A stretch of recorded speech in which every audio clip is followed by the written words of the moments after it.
সাত সকালে এক মৃতদেহ উদ্ধার ঘিরে চাঞ্চল্য মুর্শিদাবাদের জলঙ্গি থানার দক্ষিণ ঘোষপাড়া এলাকায়।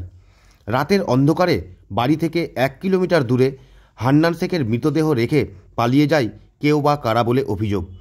সকালে তার মৃতদেহ দেখতে পায় স্থানীয় মানুষজন। তারপর তার বাড়িতে খবর দেওয়া হয়। মৃত হান্নান শেখের পরিবারের দাবি, গতকাল বিকেলে বন্ধুদের সঙ্গে বেরিয়েছিল বাড়ি থেকে জলঙ্গি সীমান্ত এলাকায় ঘুরতে যাওয়ার জন্য। তারপর রাতে আর বাড়ি ফেরেনি। তারপরেই আজ সকালে তার মৃতদেহ উদ্ধার হওয়ায় পরিবার জুড়ে নেমে এসেছে শোকের ছায়া। পরিবার সদস্যদের দাবি, যাদের সঙ্গে ঘুরতে গিয়েছিল তারা কেউ বাড়িতে নেই, আর তাই নিয়ে সন্দেহ পরিবারের যে তাকে খুন করা হয়েছে। ঘটনার খবর পেয়ে ঘটনাস্থলে যায় জলঙ্গি থানার পুলিশ। মৃতদেহ উদ্ধার করে ময়নাতদন্তের জন্য পাঠানো হয়েছে মুর্শিদাবাদ মেডিকেল কলেজ হাসপাতাল মর্গে। খুন না আত্মহত্যা তদন্ত শুরু করেছে জলঙ্গি থানার পুলিশ। নেশা একটু করতো, আমরা জানি। নেশা অবস্থায় ধরেন কালকে বলে চরে গেছিলো। কালকে চরে যাওয়ার পর রাত্রে আইসেছে, কীভাবে আইসেছে না আইসেছে আমরা জানিনি। সকালবেলা দেখছে ওই পাকা রকেরপুর ও পড়ে আছে।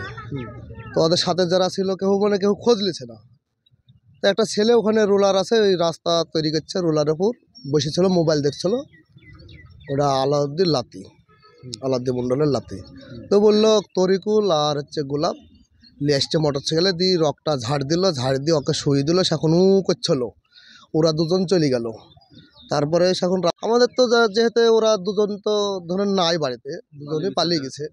দুজনকে বাড়িতে আমরা দেখলাম, আরও দুজনকে দেখলাম, যারা 4জন 5জন একসাথে বেড়াতো, কেউ নাই বাড়িতে। হ্যাঁ, কেউ নয় বাড়িতে, ওরা পালিয়ে গেছে। আর একসাথে গেছিল চরে সবাই মিলে। কালকে আপনার অনুমানিক ওই 3টে 3:30 দিক গেছিল। তারপর থেকে আর খোঁজ পাননি। তারপরে আসছিল সন্ধ্যার সময়, বলে এবারে পার হেসতে বাড়িতে যায়নি, রাস্তায় দেখেছে, মেলা লোক দেখেছে।